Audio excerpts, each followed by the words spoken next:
Hello friends, this is Indu. Welcome to Aashiyana classes. Friends, आज की video में हम डिस्कस करेंगे NCERT class 6 history chapter 5। Chapter name is kingdom, king and early people. राज्य, राजा और एक प्राचीन गणराज्य। तो आज की वीडियो में हम जानेंगे जनपद, महाजनपद और वहाँ पर कृषि कैसे की जाती थी, कर व्यवस्था कैसी थी, टैक्सेस के बारे में जानेंगे। So let's get start the video. पहले हम देखेंगे कि जनपद क्या होता था। राजा लोग क्या करते थे? यज्ञ करते थे। महायज्ञ को करने वाले को राजा कहा जाता था। तो अब जो राजा होता था वो महायज्ञ को करने वाला ही राजा नहीं होता था, अभी तो वो जन के राजा ना होकर जनपदों के राजा माने जाने लगे। जनपद का शाब्दिक अर्थ जन के बसने की जगह होता है। कुछ महत्वपूर्ण जनपद मानचित्र में भी दर्शाए गए हैं। पुरातत्वों ने इन जगहों जनपदों की खुदाई की, जो कहाँ पर है? दिल्ली में एक पुराना हमें फोर्ट मिला है, यूपी में मेरठ के पास, और हस्तिनापुर में हमें जनपदों के अवशेष मिले हैं।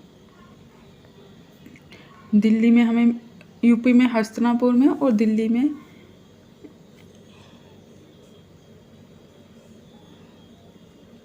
यूपी में मेरठ के पास हस्तिनापुर में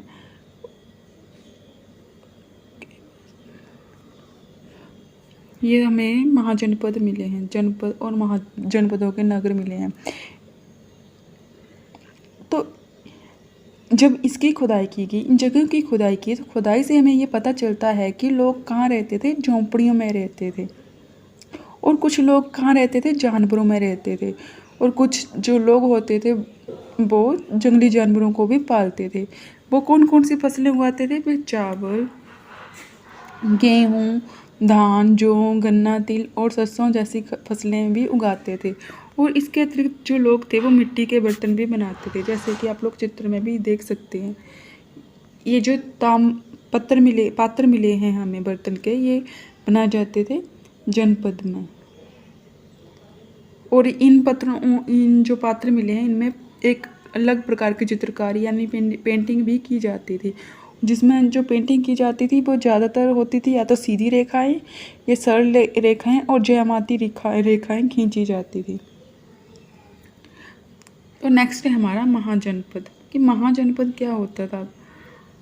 महाजनपद लगभग 2500 साल पहले कुछ जनपद बहुत ही ज़्यादा महत्वपूर्ण हो गए। इन्हें ही हम क्या कहने लगे? महाजनपद। जैसे कि आप लोग चित्र में भी देख सकते हैं, चित्र में भी कुछ महाजनपदों को दर्शाया गया है। पहले क्या हुआ करता था कि कुछ महाजनपदों की मैक्सिमम एक ही कैपिटल हुआ करती थी।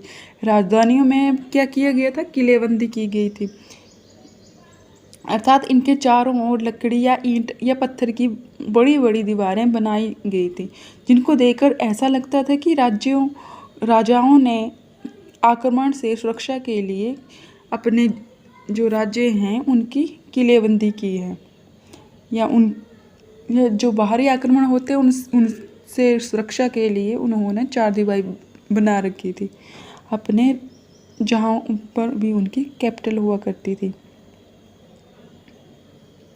तो जो चार दीवारियाँ लगी होती थी वे उनकी समृद्धि और शक्ति को भी प्रदर्शन करती थी। इस तरह वे किले के अंदर रहने वाले लोगों को उस क्षेत्र पर नियंत्रण रखना और भी सरल हो जाता था। इस तरह की विशाल दीवार बनाने के लिए व्यापक उनको योजनाएं बनानी पड़ती थी और काफ़ी संख्या में ईंटों और पत्थरों की आवश्यकता होती थी। हजारों स्त्री पुरुषों यानी कि मजदूरों की भी उनको आवश्यकता होती थी। इसके लिए संसाधनों की भी आवश्यकता होती थी, जैसे कि आप लोग देख सकते हैं चित्र में। इन महाजनपदों में कर व्यवस्था कैसी थी, यानी कि टैक्सेस किस किस चीज़ पर टैक्सेस लगाए गए थे। जो महाजनपदों के राजा विशाल किले बनवाते थे, तो उसके लिए उनको क्या चाहिए था? आर्मी की सुरक्षा के लिए भी आर्मी चाहिए थी, यानी कि सेना भी चाहिए थी, और सेना को रखने के लिए भी उनको विशाल बिल्डिंगें की आवश्यकता हुई। दे नीडेड, तो उनको इसके लिए जब उन्होंने बहुत ज़्यादा सैनिक रखे या बड़े बड़े किले बनाने रखे, तो उसके लिए उनको बहुत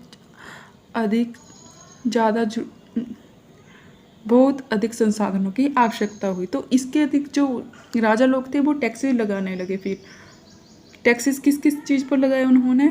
फसलों पर। यानी कि उस राजा लोग जो थे वो इस बात से बिल्कुल भली भांति परिचित थे कि जो उनके राज्य में लोग रहते हैं, उनका जीवन, जो उनकी मूलभूत आवश्यकता है वो क्या है? कृषि। यानी कि अधिकतर लोग क्या करते हैं? कृषि करते हैं अपने जीवन की ज़रूरतों को पूरा करने के लिए। तो उन्होंने कृषि पर भी टैक्स लगा दिया। जितनी भी उपज होती थी किसानों की, उसका 1/6 भाग राजा को उस पर कर लगाया जाता था। यानी कि उस पर जो भी उनको पैसे मिलते थे वो किसको देने पड़ते थे? राजा को देने पड़ते थे। उपज का 1/6 भाग राजा को देना पड़ता था। और इसके अतिरिक्त जो टैक्सेस थे वो जो क्राफ्ट पर्सन होते हैं उनसे भी कलेक्ट किए गए, और जो पशुपालक होते थे, लोग पशुओं को पालते थे, उन पर भी चीज़ों का उत्पादन, जैसे दूध बेचते हैं या दही, मक्खन, तो उस पर भी उन्होंने टैक्सेस लगा दी। Change in rule in agriculture. तो अब क्या हुआ कि जो एग्रीकल्चर थी वो बिल्कुल ही चेंज हो गई। यानी कि पहले जो खेती की जाती थी वो की जाती थी लकड़ी के फाहे से, लेकिन अब लोहे का यूज़ किया जाने लगा। हल जहाँ पर लकड़ी का यूज़ किया जाता था वहाँ पर लोहे का यूज़ किया जाने लगा, जिससे क्या हुआ? खेती करने में भी आसानी हुई।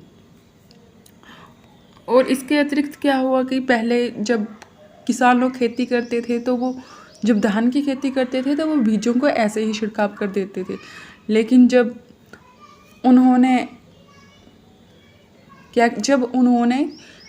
धान की खेती को रोपण शुरू किया, तब उन्होंने देखा कि उनकी जो फसलों की पैदावार है वो बहुत अच्छी हुई, और जो पौधे थे वो ज़्यादा जीवित रहे और उनकी पैदावार भी अच्छी हुई। फिर उन्होंने जो धान की खेती करते थे उसके लिए उन्होंने रोपण, यानी कि पहले उनकी यूरी बनाते थे, फिर उसको अलग अलग जगह पर लगाते थे।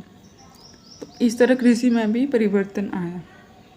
फ्रेंड्स, आज की वीडियो में हमने जनपद, महाजनपदों और कर व्यवस्था के बारे में जाना, और कृषि में क्या क्या परिवर्तन हुए इसके बारे में जाना। I hope you clear the concept.